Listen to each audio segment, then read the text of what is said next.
அப்பத்த சோதனை நடக்க வேண்டும். இப்போது ஒன்று கெட்டு போகவில்லை. என்னை மறந்துவிடு.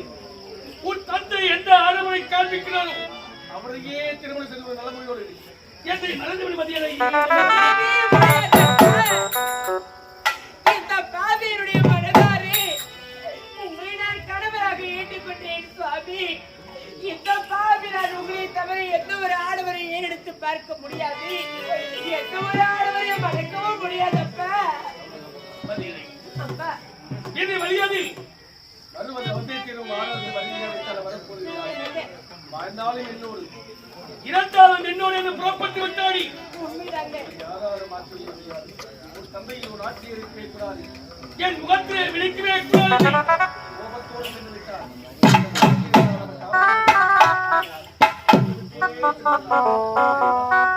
இறைவா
என்னையே மனது என்னோடு வாழ வேண்டும் என்று ஆசைப்பட்டு விட்டாய்.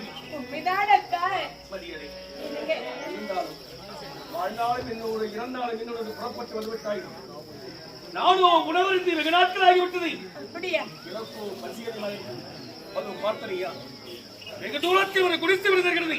உண்மைதாங்க. அங்கு சென்று எனக்கு தேவையான உணவு கொண்டு வந்து உங்களுடைய பட்சத்திற்கு இப்பொழுது அது குடிசைக்கு சென்று உங்களுக்கு தேவையான உணவை நான் வாங்கி வரேன்.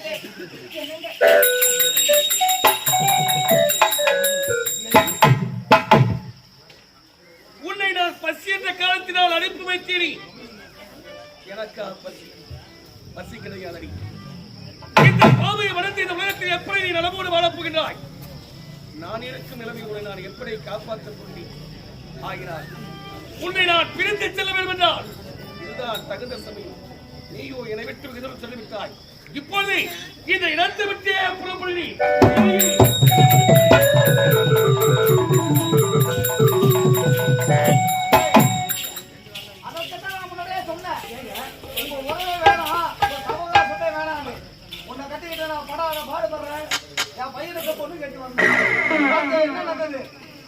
என்ன நடந்தது? இதோட முடிஞ்சு போச்சு. ஏதோ தந்துகள் தெரியாம தெரிஞ்சு நடந்து விட்டது.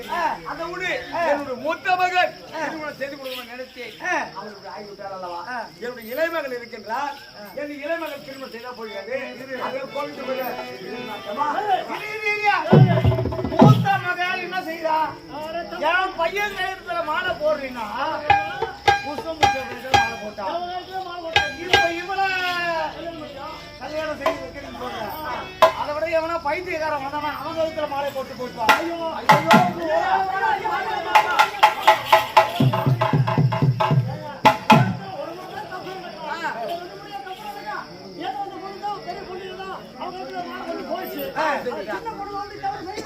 அப்படியா?